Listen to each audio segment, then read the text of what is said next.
नमस्कार, मैं हूं अर्णिमा द्विवेदी और बात करते हैं बिहार की सियासत की।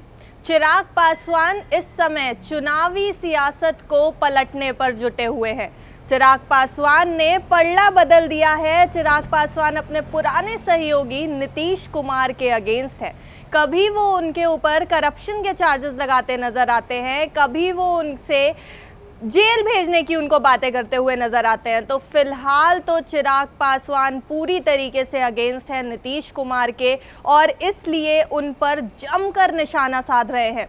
चिराग पासवान ने बिहार की राजनीति में अपनी एक अलग पहचान जो बनाई हुई है उसको साबित करने के चक्कर में नीतीश कुमार के ऊपर रोज नए नए पैंतरों से निशाना साधते नजर आ रहे हैं। बिहार के मुख्यमंत्री नीतीश कुमार के ऊपर चिराग पासवान का यह हमला हाल ही में फिर से देखने को मिला, जब उन्होंने एक प्रेस कॉन्फ्रेंस में नीतीश कुमार के ऊपर निशाना साधते हुए उनके ही पुराने बयानों को लेकर के ये बात बोली कि इस बयान के जरिए नीतीश कुमार प्रधानमंत्री नरेंद्र मोदी का अपमान कर रहे हैं। जी हां, हम आपको ये बताएं कि फिलहाल बिहार में नीतीश कुमार सीएम का चेहरा है एनडीए की तरफ से, जिसमें बीजेपी यानी भारतीय जनता पार्टी भी इंक्लूडेड है और भारतीय जनता पार्टी का सीधा सीधा मतलब होता है प्रधानमंत्री नरेंद्र मोदी का चेहरा।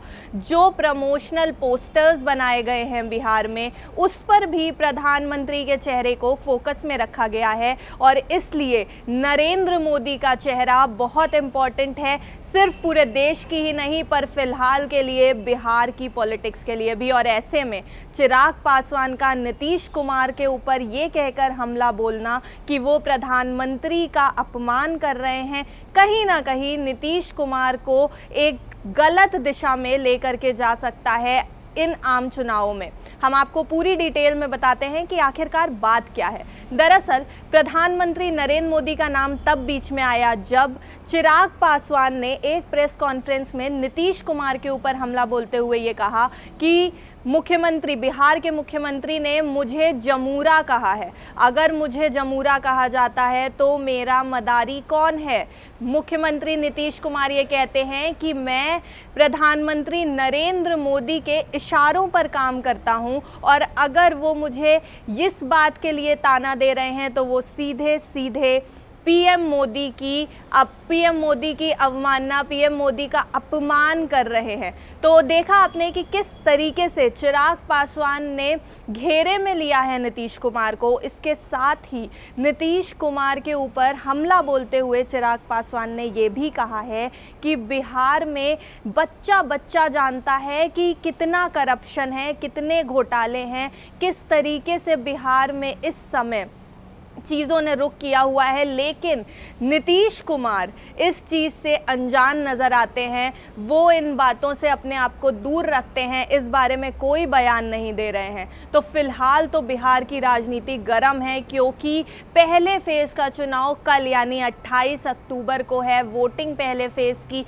28 अक्टूबर को है और इसलिए सभी पॉलिटिकल लीडर्स अपनी अपनी पार्टीज़ के लिए ज़ोरदार कैंपेन्स कर रहे हैं और इसी कैंपेन के दौरान चिराग पासवान ने भी नीतीश कुमार पर हमला बोला है। हम आपको बताएं कि चिराग पासवान केंद्र में एनडीए के साथी हैं, लेकिन यहाँ पर वो एनडीए के यानी नीतीश कुमार के अगेंस्ट खड़े हुए हैं। वो कभी उनको जेल भेजने की भी बातें कर देते हैं, वो कहीं ना कहीं उनके ऊपर लगातार करप्शन के इल्ज़ाम लगाते हुए नज़र आते हैं। तो फिलहाल तो चिराग पासवान पूरी तरीके से इसी मूड में हैं कि बिहार की सियासत पर उनकी पकड़ तेज़ हो जाए और वहीं पर इसी चक्कर में कहीं ना कहीं वो ना सिर्फ नीतीश कुमार के बल्कि एनडीए के भी अगेंस्ट नज़र आते हैं। फिलहाल बिहार की राजनीति गर्म होती नजर आ रही है। हम आपको बता दें कि 243 सीटों पर चुनाव होने हैं, 70 कॉन्स्टिट्यूएंसीज में चुनाव होने हैं, जिसका पहला फेज़ वोटिंग का 28 अक्टूबर को यानी कि कल है, दूसरा फेज़ 3 नवंबर को और तीसरा 7 नवंबर को है। बिहार चुनाव के रिजल्ट यानी आने वाले दिनों में बिहार में किसकी किस्मत का क्या फैसला होगा, नीतीश कुमार, चिराग पासवान, तेजस्वी यादव, इन तीनों की किस्मत का फैसला 10 नवंबर को हो जाएगा जब बिहार चुनाव के रिजल्ट्स आएंगे। धन्यवाद।